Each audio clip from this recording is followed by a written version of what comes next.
सुबह का समय, घर के आंगन में हल्की धूप बिखरी हुई थी। एक 16 वर्ष की दुबली पतली लड़की राधा झाड़ू लगा रही थी। उसकी आंखों में नींद थी, पर हाथ लगातार काम में लगे थे। तभी अंदर से एक तीखी आवाज आती है। राधा, ओ राधा, कितनी देर से झाड़ू लगा रही है? क्या तुझसे कुछ जल्दी नहीं होता? हर रोज यही तो करती हूँ।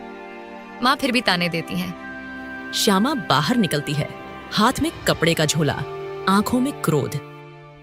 जब देखो तब मुंह लटकाए रहती है। जा अब कुएं से पानी भर ला। और हाँ, तेरी बहन पूजा के लिए फूल भी तोड़ लाना। सब कुछ मैं ही बताऊं क्या तुझे? जी माँ, मैं अभी जाती हूँ। राधा बाल्टी लेकर बाहर जाती है। पूजा, जो लगभग 9 साल की उम्र की थी, वह एक कोने में बैठी गर्म दूध पी रही थी। राधा कुएं के पास पहुंचती है। वहां पहुंचकर वह अकेली पानी भर रही थी। आसपास का माहौल अच्छा था, लेकिन उसके मन में उदासी थी। तभी पड़ोस की बुजुर्ग अम्मा आती हैं।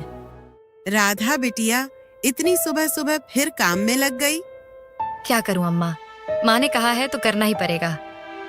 लेकिन वह पूजा को तो कुछ नहीं कहती। बिटिया, सगी और सौतेली माँ में फर्क होता है, ये तू कब समझेगी? लेकिन तू घबरा मत, भगवान सब देखता है। अम्मा, मैं तो यही चाहती हूँ कि माँ भी मुझे अपनी बेटी माने। एक दिन आएगा बेटी, जब तेरा मन और मेहनत ही तुझे सबसे ऊंचा करेगी। तू बस सच्ची बनी रह। शाम का समय, राधा खेतों से लेकरियां लेकर लौट रही थी। माथे पर पसीना, हाथों में कांटे लगे थे। घर पहुंचते ही श्यामा गुस्से में आग बबूला हो जाती है। इतनी देर कहाँ थी? दिन चढ़ गया और तू अब आ रही है? माँ, लकड़ियाँ भारी थीं, रास्ते में कांटा भी लग गया था। झूठ मत बोल, तुझे काम में मन ही नहीं लगता। पूजा से सीख कुछ। कितनी सुंदर है, कितनी सीधी। राधा चुपचाप सिर झुका लेती है।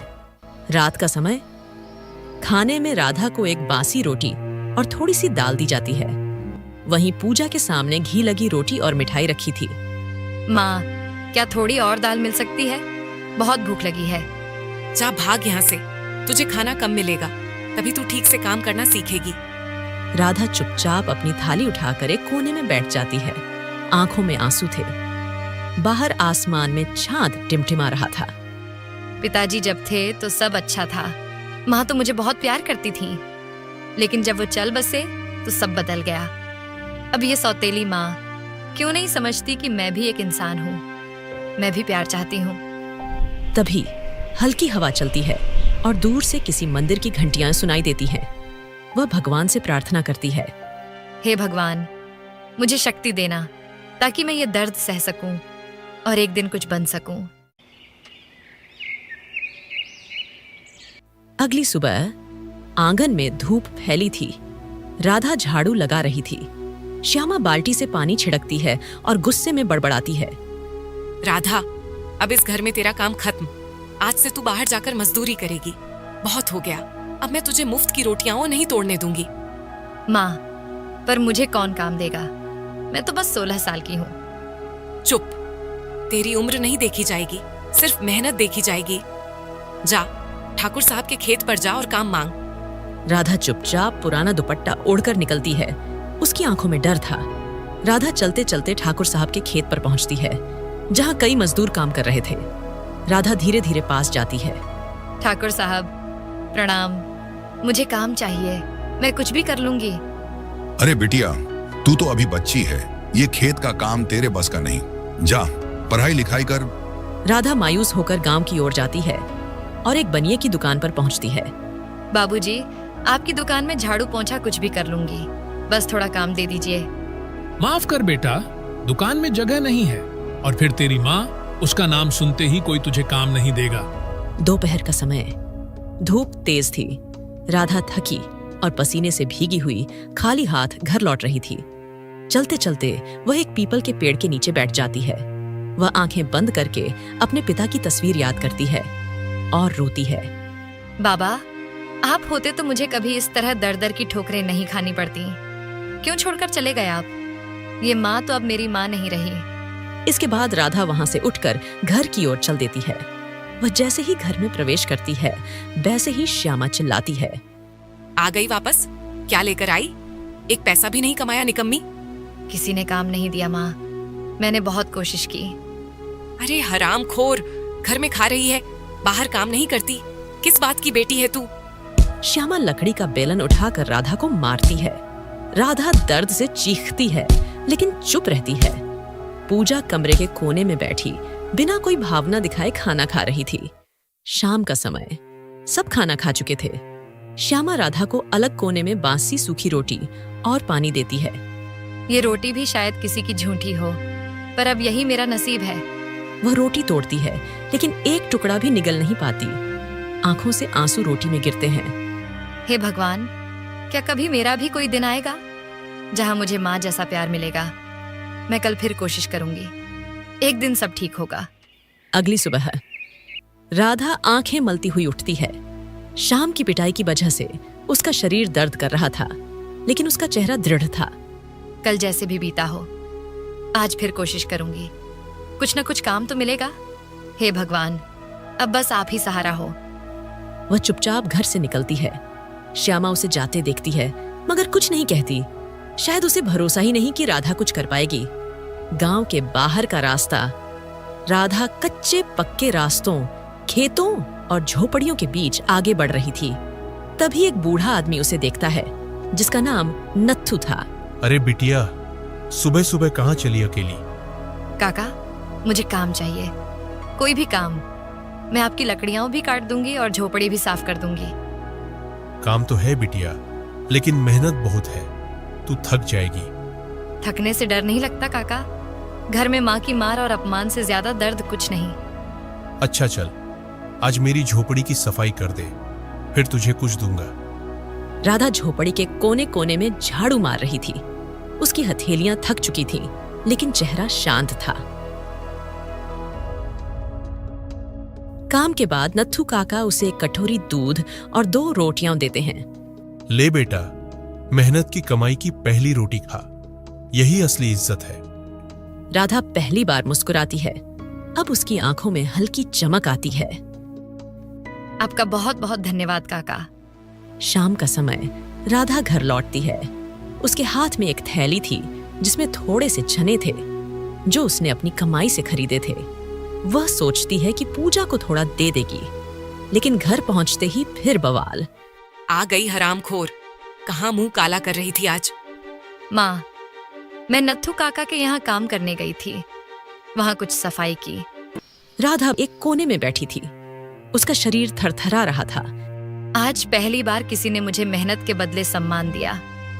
नत्थू काका ने कहा कि मेहनत की कमाई में इज्जत होती है। बस अब यही मेरी राह है। वह धीरे धीरे अपनी फटी ओढ़नी से सिर ढक लेती है और चुपचाप लेट जाती है। अगली सुबह घर के आंगन में हल्का कोहरा था। राधा चुपचाप अपने फटे हुए झोले में एक रोटी बांधती है और निकल पड़ती है। उसकी आंखों में डर नहीं, बल्कि उम्मीद थी। आज नत्थू काका के अलावा शायद किसी और जगह भी काम मिल जाए। 2 पैसे और आ जाए तो शायद माँ खुश हो जाएगी। गांव के बाहर का रास्ता, राधा पगडंडी पर चलती हुई एक बकरी पालक की झोपड़ी पर जाती है। काका, कुछ काम मिल सकता है क्या? मैं आपकी बकरियों की देखभाल और साफ सफाई का काम कर सकती हूँ। हाँ बिटिया, तू सीधी सादी लगती है। चारा डाल दे और बाड़ा साफ कर दे, फिर थोड़े पैसे दूंगा। राधा बिना थके बकरियों की देखभाल करती है। दोपहर तक वह पूरा काम निपटा देती है। बकरी पालक उसे कुछ अनाज और 5 रुपये देता है। धन्यवाद काका, मैं चलती हूँ। सांझ ढल रही थी। राधा अपने झोले में पैसे और अनाज रखकर वापसी की राह पर चल रही थी। रास्ता सुनसान था। तभी झाड़ियों से 3 बदमाश निकलते हैं। अरे ओ, कहाँ जा रही है? बड़ा भारी झोला लग रहा है। भैया, मुझे जाने दो, ये मेरी मेहनत की कमाई है। मेहनत? चल झोला दे, नहीं तो इतना मारेंगे कि काम करने लायक भी नहीं रहेगी। राधा चिल्लाती है, लेकिन कोई सुनवाई नहीं। वे उसका झोला छीनकर भाग जाते हैं। राधा जमीन पर गिर जाती है। उसके आंसू बहने लगते हैं। हे भगवान, मेरी मेहनत सब कुछ छिन गया। अब माँ मुझे जिंदा जला देगी। इसके बाद राधा घर के रास्ते पर जाती है, लेकिन द्वार से कुछ दूर रुक जाती है। अंदर से श्यामा की आवाज आ रही थी। अगर आज फिर वो हरामखोर बिना पैसे लिए आई तो बेलन से उसकी हड्डियां तोड़ दूंगी। दिन भर निकल जाती है, पता नहीं कहाँ। राधा कांप उठती है और बिना भीतर जाए जंगल की ओर चल देती है।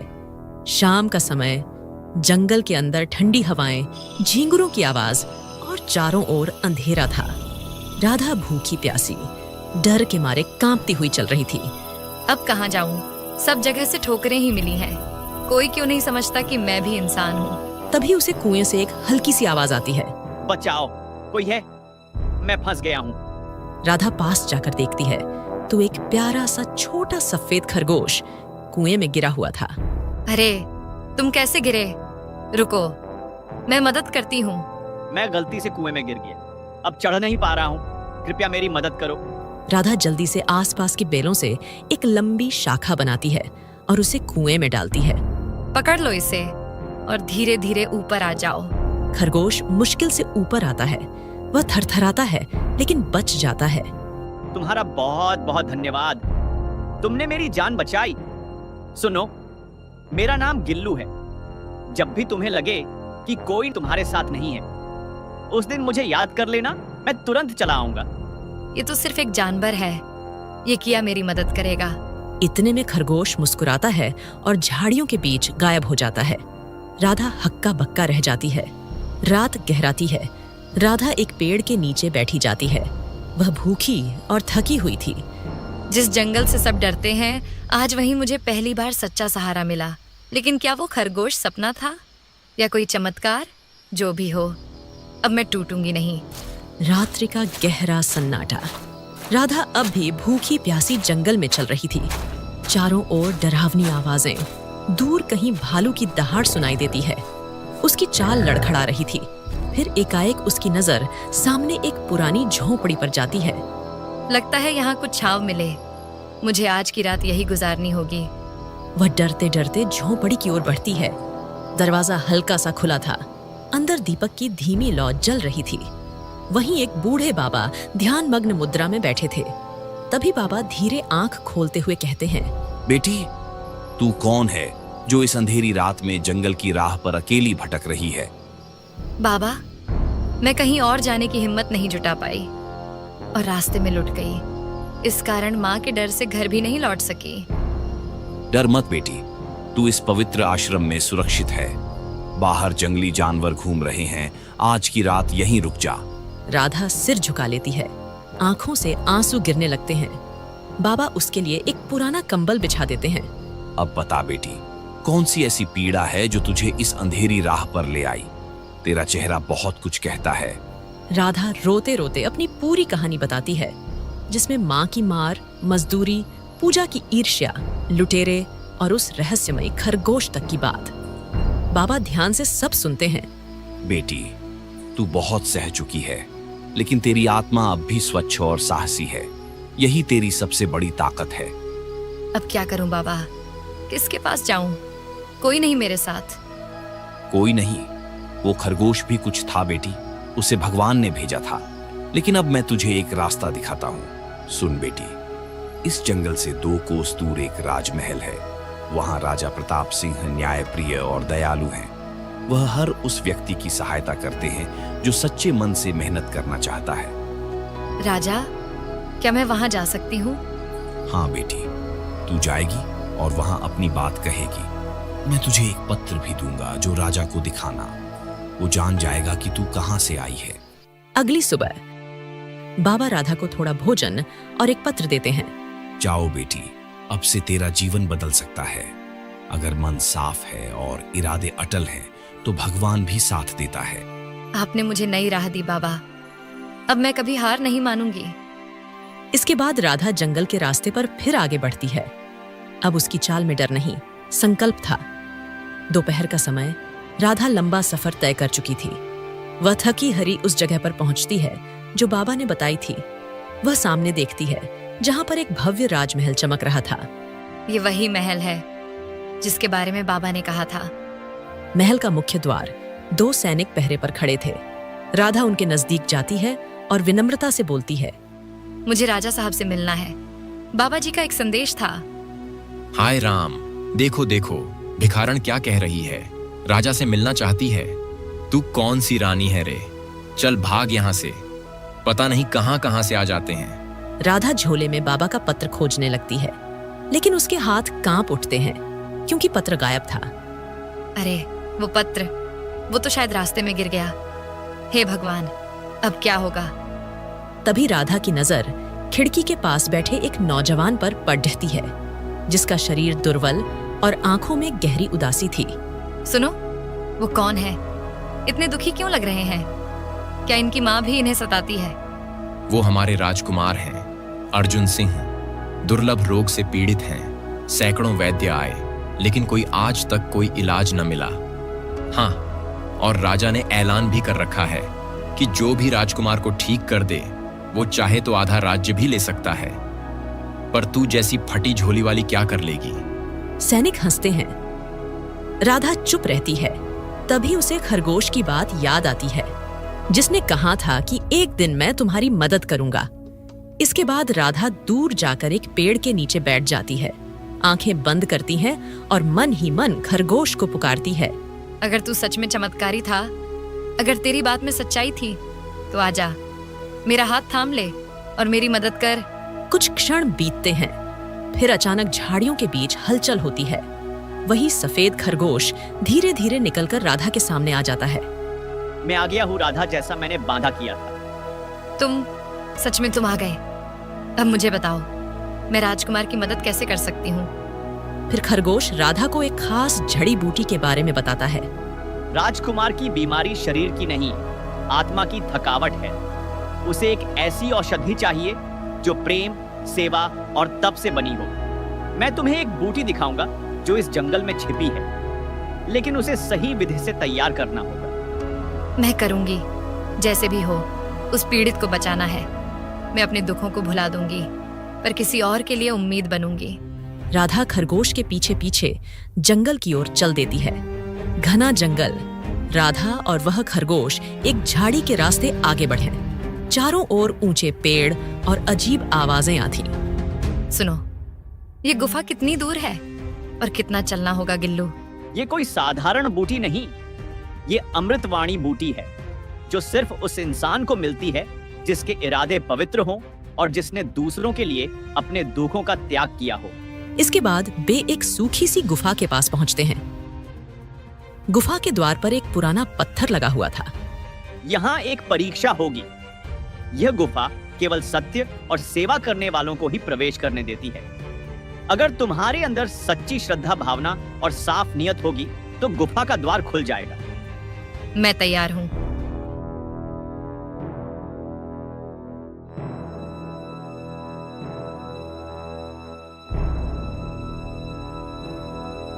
राधा गुफा के अंदर जाती है,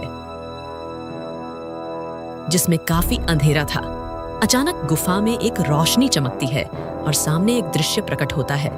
राधा बाबा द्वारा सिखाए मंत्र का जप करती है। सर्व रोग निवारणाय दीन बंधु महाप्रभो, भवसागरार्णवात त्राहि औषधम भवनात् में। जैसे ही वह ये बोलती है, और एक नीली रोशनी वाली छोटी बूटी एक पत्थर पर प्रकट होती है। राधा तुरंत बूटी को लेकर गुफा से बाहर निकलती है।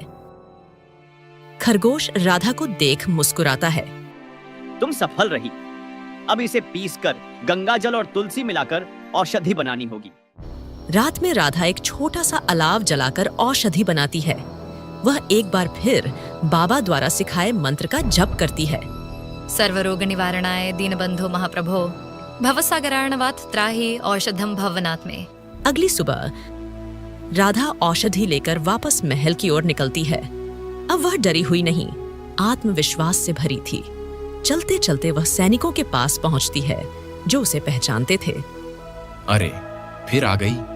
अब क्या फूलों की टोकरी लाई है? नहीं, इस बार जीवन की औषधि लाई हूँ। राजकुमार को ठीक करने वाली औषधि। मुझे राजा से मिलवाओ।